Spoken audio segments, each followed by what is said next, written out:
Thank you, Dr. Saab. Now I would like to give the floor to Dr. Sufi Hussain, who will present a paper by Dr. Sono Khangarani, who cannot be with us today. Dr. Hussain, you have the floor.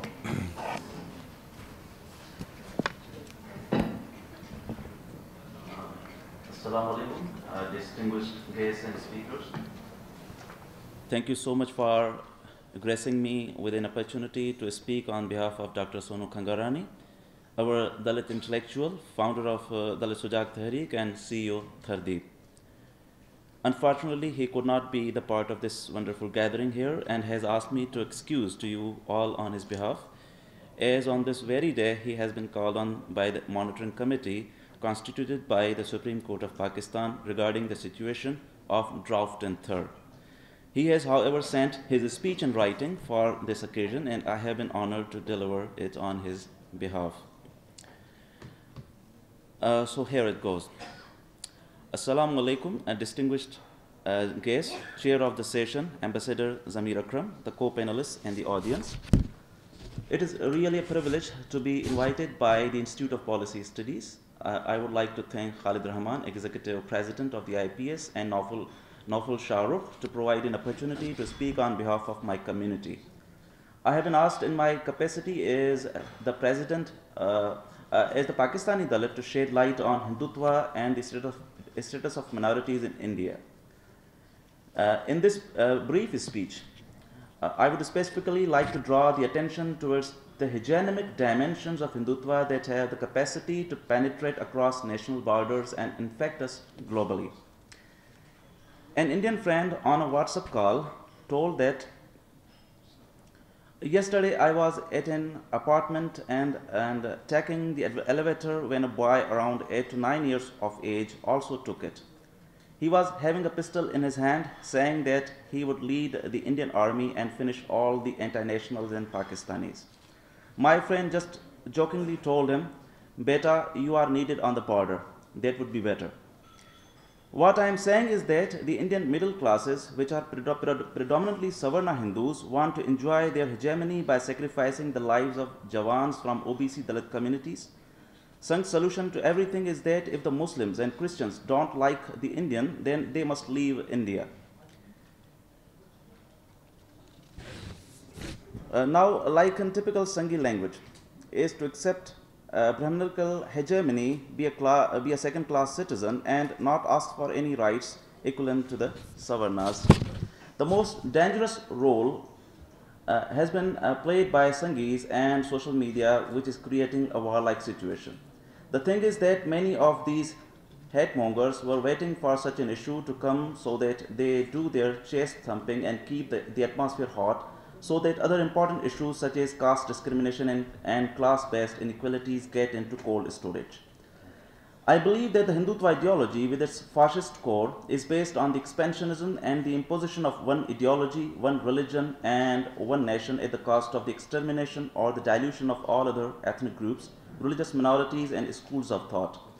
Apart from fomenting religious communalism, Hindutva has at its core the culture of caste-based discrimination that regulates society through the establishment of Brahminic hegemony. The research done by Dalit scholars and non-Dalit scholars, state institutions, NGOs, and the UN furnish the sufficient body of empirical evidence to argue with conviction that caste discrimination and untouchability prevails throughout South Asia and the countries where Savarna castes migrate. Several research reports and studies confirm that caste discrimination and untouchability is practiced globally, particularly in India, Pakistan, Nepal, Sri Lanka, Bangladesh, Japan, North Korea, UK, USA, in the Gulf, and in certain African countries. In most of these countries, Dalits lie at the margins of hegemonic social and political power, and because of caste discrimination, continue to suffer from political, economic, and cultural untouchability and political manipulation. Keeping in consideration its global reach, United Nations has declared casteism as the human rights abuse, a global phenomenon that affects 250 million people worldwide, and has recommended in its rapporteurs to member countries to take measures to eliminate caste discrimination and the discrimination based on descent. Based on the empirical evidence, Dalit scholars argue that caste is the mode of production, that it forms both the base and superstructure of South Asian societies and communities. Their caste kinship are descent-based genealogical systems that provide the forms of social mechanism to divide and distribute labor, social respect, or the prestige. Therefore, it is at the roots of social, economic, and political processes that create oligarchic political system based on belief in the inherited right of certain caste families or the genealogies to dominate and rule to the exclusion of Dalit Bahujan class. To begin with, the statistics constituting 2.4% of the humanity and 1/6 of the South Asian population, Dalits have been by far the largest and the oldest surviving segregated, excluded, and disenfranchised group. There are 260 million Dalits in the world, out of which 16.6 crores or 85% live in India. In Pakistan, most of the so-called Christians in Hindu population, about 6 million, make up the Dalit class. We Ambedkarites believe that in India, Dalit Bahujan groups, including scheduled castes, collectively make up the majority population in terms of their demographic strength. This reduces the Savarna caste to 15% of the total Indian population. Hence, in terms of demographic strength, Dalit Bahujans make majority class in India, although in terms of the privileges, access to resources, the social respect and status, and as Amartya Sen and Martha Nussbaum suggest, in terms of the potential to develop to the fullest of one's capabilities, Dalit Bahujans lag far behind Savarna class. There is only one reason behind this historical structural injustice and exploitation, and that is Hindutva, or what we Ambedkarites call Brahmanism, the cultural dimension of the political ideology of Hindutva. Brahmanism is the social practice of discrimination based on ascribed status assigned by virtue of birth in a particular caste and is legitimized through the fascist ideology of Hindutva. Brahmanism rides over the back of Hindutva to migrate wherever the Savarna goes and resists any attempt at the eradication of the disease they carry. See, for instance, the case of the influential Hindu, Sikh, and Jain communities in UK, all being under the spell of caste pride, prohibit the passage of bill aimed at the legislation against caste discrimination. Or have a look at the capitalist Brahmanic lobby pushing for the introduction of Brahmanic version of Indian or South Asian history and Vedic mythology into the history and social science curriculum for the middle schools in California and USA. This relative difference in power of the Dalit Bahujan and the Savarna Brahmanic lobby at global, national, and local level is symbolic of the hegemonic relations that exist between the oppressor and the oppressed since centuries. I think that Nepal is so far the only country having recognized the caste discrimination as the major problem, and to some extent deals with it in line with universal principles of equality, liberty, and justice. Compared to it, the situation of Dalits in India fares worse. Although, unlike Pakistan, India has certain constitutional and legal provisions for the protection of the rights of minorities and vulnerable ethnic groups and castes, such as Scheduled Caste Atrocities Act of 1989 and the Article 15 of the Indian Constitution about the prohibition of discrimination on grounds of religion, race, caste, sex, or place of birth. Yet, due to the hegemony of Hindutva forces, the laws emanating from the constitutional provisions have so far proved to be a mere rubber stamp. In 2006, the statistics for India are horrifying. In 2016, for instance, the official conviction rate for Dalit atrocity cases was just 5.3%. Recent statistics indicate that every week 13 Dalits are murdered, 5 Dalit homes are burnt, 6 Dalits are kidnapped or abducted, and 21 Dalit women are raped. In practice, virtually there are scores of ways in which Dalit and tribal people are subject to indignity, violence, and abuse. Along with the economic and political aspect of the problem, the cultural hegemonic dangers of Hindutva are equally the matter of concern, particularly the network of Babas and Gurus. The likes of Sadhguru and Ravi Shankar, fluent in English and expert in brainwashing, are spreading Hindutva ideology across the world. The fascist agenda of the Hindutva, working through the soft power of the Hindu mystics, can also be had from the speech of Nityananda, who sits on the golden throne proclaiming that I am sitting on this throne because it is Hindu tradition. If I do not sit like this, if I do not wear this golden jewelry, then our tradition will be lost. I am here to revive not just the enlightenment science of Hindu tradition, but I am here to revive food style, living style, dressing style, the construction style, jewelry, everything of Sanatan Dharam. Let me clear that their Sanatan Dharam is in fact the euphemism for Hindutva. Sanatan Dharam, as the Dalits believe in, does not care about the specific mundane issues or the lifestyles, and does not crave for gold, but for the search for eternity and spirituality in its sublime form. Similarly, the internationally renowned yogic cults, such as that of Baba Ramdev, is spreading Brahmanism in the guise of Vedic health tips, vegetarianism, and marketing the Ayurvedic herbs. The owners of the billions of rupees worth properties and the huge infrastructural facilities at their disposal, these gurus or babas are further joined by the army of intellectuals led by the likes of Swami Subramanian, the BJP RSS think tank, and Rajiv Malhotra, patron of the Infinity Foundation, the American-based Hindutva organization. They are persistently spreading Hindutva poison across the world by writing books, holding talk shows, and by making extensive use of social media. Dear friends, the point that I am trying to make is that it is not only Sangh Parivar led by the RSS and politically patronized by the BJP that is responsible for the spread and perpetuation of Hindutva, but the whole culture industry led and promoted by the primitive forces of darkness working under the guise of Hindu culture to revive Vedic traditions and fascist version of Hinduism in the names of Sanatan Dharam, the reverberations and increasing impact of which can also be felt on the ethnic and religious communities, including Muslims living in Pakistan. In the context of India, it can be inferred that Dalits are appraised and humiliated despite the existence of laws passed by the Indian government to protect the Dalits from caste-based abuses. Based on that fact, I believe that although passing of laws is the necessary passage, the successful implementation of it requires the moral, ethical reformation of society. Hence, I believe that SCs, OBCs, and ST reservations are useful but not enough to uplift the Dalits. And there is an overwhelming consensus on that count among Dalit community. The real problem that the Dalits are beset with in India is that of their recognition as equally dignified group of indigenous communities and the recognition of their appraised and marginalized status.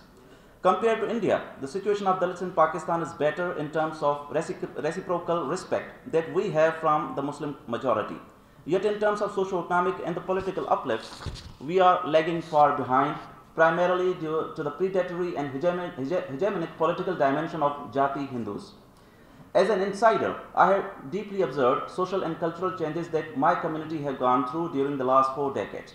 While Meghwar community had gained in terms of educational advancement, the rest of the scheduled caste communities still lagging far behind in terms of political representation and access to economic resources, the major reason for which is the domination of Jati Hindus in the name of Hindu religion and Hindu culture.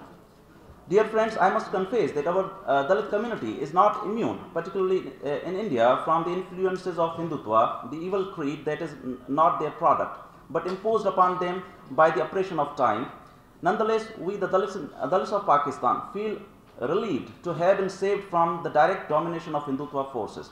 In such a scenario in which Hindutva is trapping our Dalit community to serve them as foot soldiers in any possible conflict or war against the real or imagined enemy, I feel extremely concerned about the future of my community living both in India and Pakistan, as in both countries, Dalits are believed to be Hindus, which I contend is not true.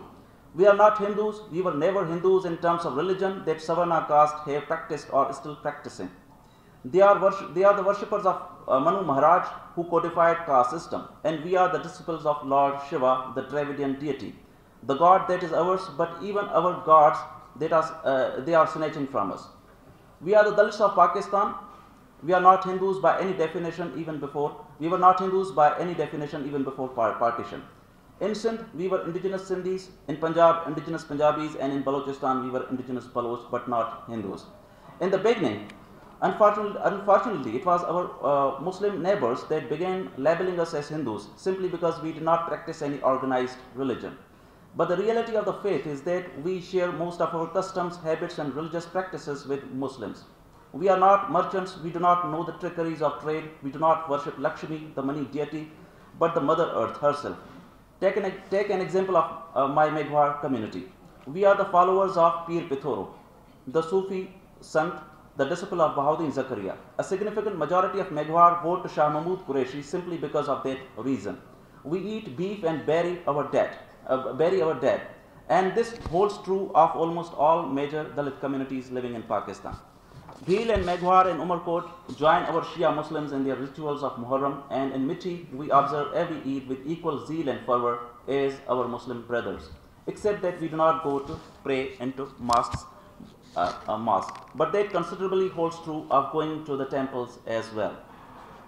Hence, we scheduled castes practice different religion and cherish political ideology that are clearly at variance with and rather contradictory to Jati Hindus. The gods that we worship and our nature of religiosity is way different than religion, culture and values of Jati Hindus or the Savarna class that believe in Vedic myths of Mahabharata and the values of Mahabharata and the legends of Ram and Sita. Based on it, they want to create Akhand Bharat, the greater Hindu Rashtra, aimed at establishing fascist domination of all South Asian countries, including Afghanistan. This ominous tendency is being increasingly fed into the brains of Dalits and other non-Muslim groups by Hindutva ideologues, particularly the Sangh Parivar, the RSS, their crafty public speakers, gurus and babas, and Hindutva intellectuals of international renown. Their prime target, the enemy that they have identified, are Muslims in Pakistan. I would rather go to the extent to say that they have even influenced many Muslims within Pakistan to follow their Hindu ideology. Take, for instance, the Sindhi separatist group Jasmam. Our friends, dear friends, our attachment to our is as natural as the shrub of a cactus that survives in third desert even without rain, or that of a tree of rohiro that bears orange flowers even in conditions of extreme drought. From the beginning till this day, we are the community of artisans and pastoralists. The roots of attachment with Pakistan are buried in that primordial dust that predates time. So, to make this speech a bit shorter, I will just cut some portions of the speech and just come to the suggestions or recommendations that Dr. Sono Khangarani has given to the policymakers and legislators. That he says that I believe that the policymakers, the politicians and think tanks in Pakistan should diversify and broaden their analytic angle to bring Dalit studies into the national and local scope. Dear friends, having explained in detail the impact of Hindutva vis-a-vis its biggest disease, that is casteism, I feel morally compelled and responsible as the victim of it and as a member of the oppressed Dalit class of Pakistan to briefly inform the honorable audience about their socio-political status. So you can read all this detail in the brochure given by IPS, but I would just briefly mention the demands that he makes from policymakers. The demands that he makes relates to constitutional amendments in Article 51, 2A, Clause 3, and he also demands quota or seats for scheduled caste. Redefinition of scheduled caste, and Scheduled Caste Act, Atrocities Act must be. He says it must be passed, and Scheduled Caste Rights Bill, and correction in census forms, and he also suggests to abandon minority term, to use minority term for scheduled caste because he believes that they are in majority. Separate electorate or proportional electoral system. And also he demands scheduled caste representation at international level. So in the end, I would just simply, I would again like to thank and appreciate IPS for giving me an opportunity to represent the most neglected communities of Pakistan. Thank you so much for bearing me so long. Pakistan Payandava.